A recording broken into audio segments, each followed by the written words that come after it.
News this morning. Police now say a second victim has died from the shooting in Toronto last night. A young girl is still fighting for her life after that incident.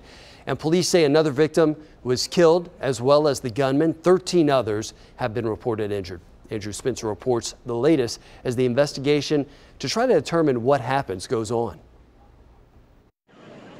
A gunman opened fire just after 10 p.m. Sunday night outside a row of restaurants in Toronto's Greektown neighborhood. I was working inside and I heard about 16 to 20 gunshots, and then just people screaming and scattering. I heard at least 20 shots, right, in intervals. You know, clip being spent, reloading, clip being spent, reloading, clip being spent. That's what I heard. We were having beers inside, so we just heard everything, so everyone was running back to the bar. Saw people injured. That wasn't fun. It wasn't fun at all. Toronto police say more than a dozen people were shot. When officers arrived, there was an exchange of gunfire. The apparent gunman is dead.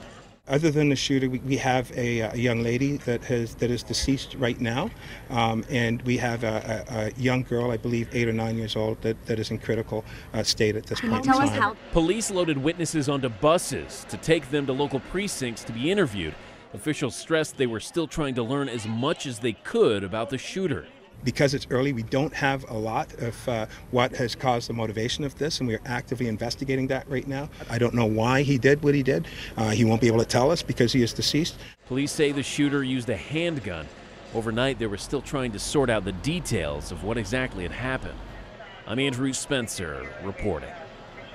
And more breaking news now. People are back in their homes after police take a man into custody after an hours-long standoff. This happened in South Nashville, and News Channel 5's Blake Rosnowski is outside an apartment complex where the man surrendered just a couple of hours ago. Blake, what kind of charges is he facing now?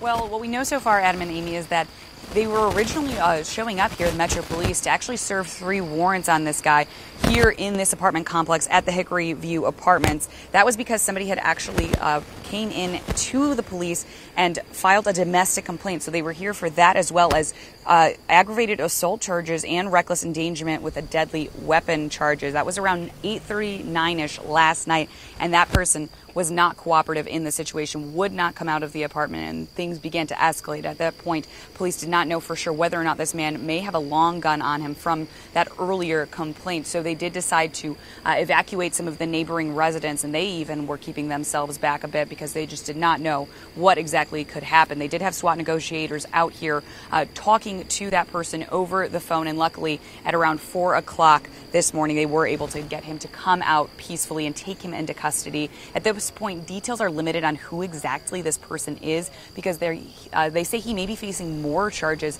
and they're going to need to put him in a photo lineup and have somebody identify him. And so that in that case, they do not want us obviously putting that information out there and possibly causing an issue with that investigation. So as soon as we do know more into who he is and what else he may be charged with as a result of all of this, we'll of course bring you updates on newschannel5.com. Live in South Nashville, Blake Rosnowski, News Channel 5. And new this morning, Fairview police need your help tracking down the person who rammed an officer's car. This is video of the car that police say was involved. We're told the officer was trying to stop the driver when the driver instead took off and rammed the cruiser. And he faces a number of charges this morning, including evading arrest, speeding, and reckless endangerment. If you know who that man is or you see the car, call police right away. And friends are still coming to terms with the tragic and gruesome murder of their loved one. A vigil was held last night for Daniel Shields. His body was found at his home in the Nations nearly 2 weeks ago, and his co-workers at Trax, they called officers when they hadn't heard from him in days. Last night, his friends came together to remember him at the bar. They're still stunned by the death, and they want the killer captured. You can't make sense of the senseless. And with no answers, there's no way to find closure. Also put on a drag show last night in his memory, and all proceeds from that event will go toward an LGBT charity. Metro police are still working to identify the motorcyclist who was killed in an interstate crash. This happened just before 11:30 yesterday morning on I-65 North, just before the Wedgwood exit. All lanes were closed for several hours as police worked to clear the scene and reroute the traffic there. No word yet on what led to the crash. A Franklin County woman is dead after being hit by a suspected drunk driver.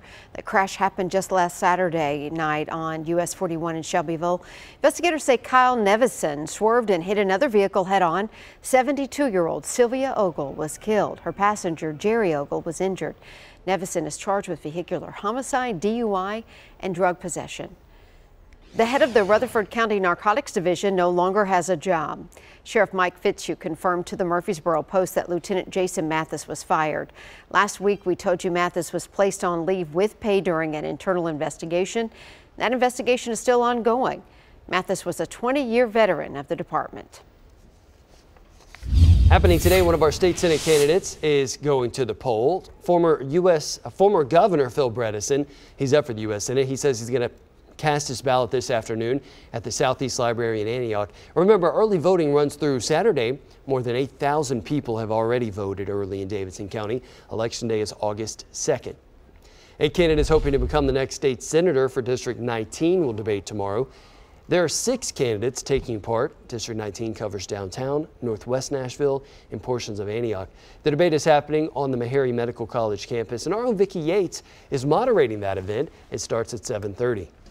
Former Nashville Mayor Megan Barry hit the streets in Denver Saturday to honor her late son, Max.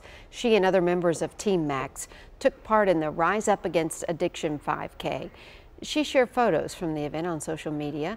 Max Barry died in Colorado from a drug overdose a year ago.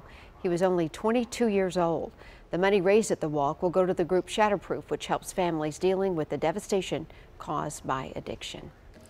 Well, this inspirational story is sure to get you up and moving this morning. An East Nashville man is giving back to the neighborhood where he grew up. Kwani Clendenning was raised in the Parkway Terrace public housing development, and now he's a rapper and filmmaker, and he's using that platform to help children in his old neighborhood through his nonprofit, the Build Up Foundation. Next weekend, the foundation is going to give away school supplies and backpacks to anybody who needs it, all free. Clendenning says it's a way of showing kids that success is possible, and there are people who want to support them. When you're able to walk the talk, it's more believable. And then when they know that you come from where they come from. So I kind of got a voice, and I take pride in having that voice, but using it in the right way. For details about the Build Up Foundation's giveaway and other services, just look for this story on newschannel5.com.